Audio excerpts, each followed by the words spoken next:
பள்ளி மாணவர் மரணம். பள்ளிக்கு விடுமுறை அறிவிக்கப்பட்டு பலத்த போலீஸ் பாதுகாப்பு போடப்பட்டுள்ளது.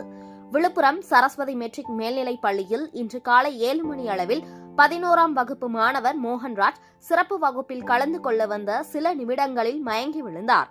பள்ளி நிர்வாகம் அவரை உடனடியாக அருகிலுள்ள தனியார் மருத்துவமனைக்கு அழைத்துச் சென்றது. பரிசோதித்த மருத்துவர்கள் அவர் உயிரிழந்ததாக தெரிவித்தனர். மர்மமான சூழ்நிலையில் மாணவர் உயிரிழந்ததால் பள்ளி வளாகத்தில் விழுப்புரம் தாலுகா போலீசார் விசாரணை நடத்தி வருகின்றனர். சம்பவத்தை அடுத்து பள்ளிக்கு விடுமுறை அறிவிக்கப்பட்டு பலத்த போலீஸ் பாதுகாப்பு ஏற்பாடு செய்யப்பட்டுள்ளது. இந்த பள்ளி வாழ்நாளில் 20 வருடங்களில் ஒரு வருத்தமான செய்தி உங்களுக்கு பகிர்ந்து கொள்கிறேன். மோகன்ராஜ் என்ற பையன் +1 நமது பள்ளியை படித்துக் கொண்டிருக்கின்றான். எல்கேஜிலேருந்தே இந்த பையன் படிச்சுட்டு இருக்கான். நல்லா படிக்கக்கூடிய மாணவன் தான். டிசிப்ளினும் சரி, மற்ற எல்லா படத்துலையும் நல்ல மாணவன். 10வது 462 மார்க் எடுத்துருந்தான். இப்போ எனது பள்ளி காலையில் மார்னிங் கிளாஸ் டெஸ்ட்டு வைக்கும். இதில் என்னென்னா நேற்று கொடுத்த டெஸ்ட்டு இன்றைக்கி எழுத வேண்டியதுக்காக பையன் மேலே ஏறி வந்திருக்கான். பெஞ்சில் உட்கார்ந்த உடனே ஒரு வித்தின் ஒரு 1 or 2 செகண்ட்ஸில் அப்படியே அவனே கீழே ஃப்ரெண்டு சரிஞ்சிருக்கான். சரிஞ்ச உடனே பக்கத்தில் உள்ள பசங்களாம் போய் தூக்கியிருக்கானுங்க. உடனே கிளாஸ் மிஸ்ஸு அவனுக்கு ஃபஸ்ட் எய்ட் பண்ணுறாங்க, தட்டி கொடுத்துருக்கு. உடனே அடுத்து 1 நிமிஷம் அவங்க அம்மா இங்கே பக்கத்தில் ஸ்கூலுக்கு ரொம்ப நியரஸ்டாக இருக்காங்க. அவங்க அம்மா அவங்கள ஃபோன் பண்ணி வர சொல்லிவிட்டு அவங்க வரதுக்காக வெயிட் பண்ணாமல் உடனே ஸ்கூலுக்கு பக்கத்தில் இருக்க ஆட்டோவில் நானும் எனது மேனேஜரும் அந்த பிள்ளையை தூக்கிட்டு வர்ற வழியில் அவங்க அம்மாவையும் ஆட்டோவில் ஏற்றிட்டு ஃபஸ்ட் எய்டுக்காக அவசரத்துக்கு அஸ்வினிக்கு போனேன்.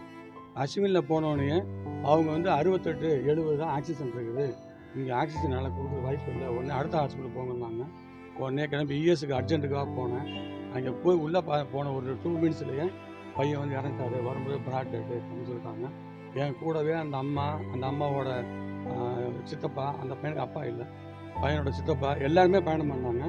எல்லாமே பயணம் பண்ணி திருப்பி நானே கொண்டு போய் முண்டியம்பாக்கம் ஹாஸ்பிட்டலில் இது மேலே போய் அங்கே செக் பண்ணலாம் அப்படின்னு முண்டியம்பாக்கம் ஹாஸ்பிட்டலில் போய் கொண்டு சேர்த்துட்டு காலையில் 7:18க்கு நடந்த விஷயம் அது. இதை சேர்த்துட்டு இப்போ தான் வர்றது உங்களை பார்த்து இந்த விஷயத்தை பகிர்ந்துருக்கேன். எங்களுக்கே பெரிய வருத்தமாக இருக்கிற பையன், நல்லா படிக்கிற பையன், ஏன் இப்படி ஆச்சு, அவனுக்கு ஹெல்த் இஷ்யூவா, ஏன்னா அடுத்த ஸ்கூலுக்கு கிளாஸில் அடுத்த 2 or 3 மினிட்ஸில் இந்த மாதிரி ஆகிருக்கு அப்படிங்கிறது ஒரே கன்ஃபியூஸாக இருக்குது. போலீஸ்லாம் விசாரிச்சுட்டு இருக்காங்க. அவங்கள பொறுத்த வரையும் இது என்னங்கிறது பிஎம் பண்ணது தான் சொல்லணும்னு சொல்லியிருக்காங்க. முதல் தகவல் நீங்கள் கேட்கறதுக்காக உங்கள்கிட்ட நான் இந்த விஷயத்தை பகிர்ந்துக்கிறேன். ஆனால் எங்களோட பள்ளி ஹிஸ்ட்ரியில் இந்த மாதிரி ஒரு அசம்பாவிதம் நடந்தது வருத்தமாக இருக்குது. இதுக்காக எதை ஈடு செய்யணும்னு தெரியல, ரொம்ப வருத்தமாக இருக்குது. மன்னிச்சுக்கோங்க. அந்த பேரண்ட்டை கேட்டோம். நேற்று நைட்டு 11 மணி அதான் சார் படிச்சுட்டு இருந்தான். எனக்கு இன்னும் ஒன்றுலேயே சொல்கிறாங்க. பட் நம்ம எந்த ஒரு இஷ்யூவுமே இல்லாமல் இந்த மாதிரி ஒரு 17 வயசு பையன் 16 வயசு பையன் இந்த மாதிரி ஒரு படிக்கிற காலத்தில் இந்த மாதிரி ஆகிறாங்க. ஆச்சரியமாக இருக்குது. இது எதிர்கொள்ள முடியாத ஒன்று.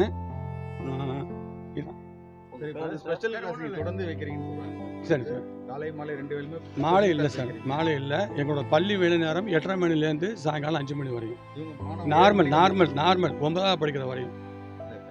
இந்த பையனுக்கு காலையில் 7ங்கிறது 7:15 தான் ஸ்டார்ட் ஆகும்.